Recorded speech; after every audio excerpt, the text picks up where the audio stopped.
Please subscribe our channel Tattoo Think Exam Thinkers। Exercise 8.1 का 8th question है। ABCD एक आयत है जिसमें विकर्ण AC दोनों कोणों A और C को समद्विभाजित करता है। हमें दर्शाना है कि पहले भाग में ABCD एक वर्ग है और दूसरा दिखाना है विकर्ण BD दोनों कोणों B और D को समद्विभाजित करता है। तो यहाँ जैसा प्रश्न में दिया हुआ है कि ABCD एक आयत है। चूँकि देखिए यहाँ पर ABCD को हमें एक वर्ग दिखाना है, तो हम चित्र इस तरीके से बनाते हैं कि वह एक वर्ग ही लगे, क्योंकि इससे हमें कॉन्सेप्ट को, इसके बिंदुओं को समझने में आसानी होती है। तो आइए शुरुआत करते हैं। तो दिया है ABCD एक आयत है। तो यहाँ पर कोण A जो है वो कोण C के बराबर होगा। क्यों होगा बराबर? क्योंकि आयत दे रखा है ABCD और ए आंतरिक जितने भी कोण होते हैं वो चारों के चारों, चाहे ABCD कोई भी एंगल हो, वह 90 डिग्री का होता है। तो एंगल A और एंगल C दोनों बराबर हैं, क्योंकि ये प्रत्येक 90 डिग्री के हैं। तो इनका हाफ हमने कर दिया दोनों तरफ, एक 2 से डिवाइड करके हाफ कर दिया।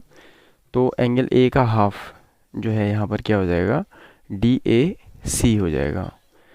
और दूसरा एंगल C का जो हाफ है उसे हम DCA लिख सकते हैं। देखिए एंगल A के हाफ को हमने क्या लिखा है, DAC, ये वाला एंगल जो है, और एंगल C के हाफ को हमने क्या लिखा है, DCA। तो अगर हम यहाँ पर का कारण क्या है, क्योंकि हमें यहाँ दिया हुआ है कि विकर्ण AC दोनों कोणों A और C को समद्विभाजित करता है, तो इस वजह से ये जो है इन दोनों का हाफ जो है DAC और DCA जो है ये आपस में बराबर होंगे, समद्विभाजित करता है इसलिए। अब देखिए इससे क्या हो जाएगा, चूँकि ADC इस, अगर हम त्रिभुज की बात करें तो ये वाला कोण और ये वाला कोण बराबर है, तो इन दोनों सम्मुख, इन दोनों समान कोणों के सम्मुख जो भुजाएं होंगी वो भी क्या होंगी, समान हो जाएंगी। तो इस आधार पे AD बराबर DC हो जाएगा। कारण क्या है इसका, समान कोणों की सम्मुख भुजाएं, sides opposite equal angles are equal, इसलिए। अब इसी तरीके से हम बात कर सकते हैं कि देखिए AD जो है वह DC के बराबर आ चुका है, परंतु AB जो है वह DC के बराबर है। इसी तरीके से BC जो है वह AD के बराबर है। तो क्योंकि ये आयत है, आयत में आमने सामने की भुजाएं बराबर होती हैं, तो हमने देखा है कि AD जो है वह DC के बराबर है और DC ऑलरेडी AB के बराबर है, और जो AD है वह BC की भी बराबर। तो इस तरीके से अगर हम इन दोनों बिंदुओं के निष्कर्ष पर आधार पर निष्कर्ष निकालें तो AB बराबर BC बराबर CD बराबर DA, तो ये चारों ही भुजाएं आपस में बराबर हो गई। तो इस तरीके से ABCD एक वर्ग हो गया। तो अब इसके दूसरे भाग की तरफ चलते हैं। दूसरे भाग में हमें दर्शाना है कि जो BD विकर्ण है वह क्या करता है, कोण B को और कोण D को जो है समद्विभाजित करता है। तो इसके लिए हम क्या करते हैं, त्रिभुज हमने BCD ले लिया, BCD त्रिभुज हमने ले लिया।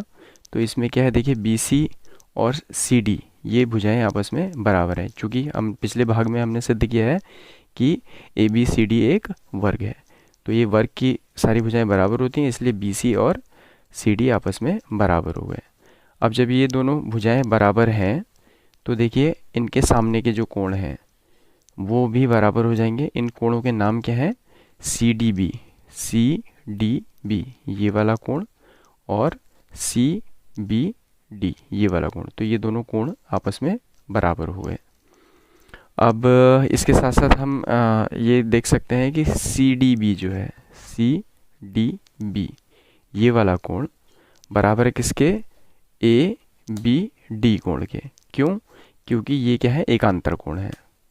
अब ये वाला कोण इसके बराबर है और ये वाला कोण इसके भी बराबर है, तो ये दोनों कोण आपस में बराबर हुए। तो यहाँ पर निष्कर्ष क्या निकल जाता है कि CBD ये वाला कोण बराबर होगा किसके, ABD के, इस कोण के बराबर है।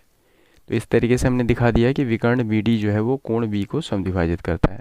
इसी प्रकार से हम ये भी दिखा सकते हैं कि बी डी जो है वह कोण डी को भी समद्विभाजित करता है।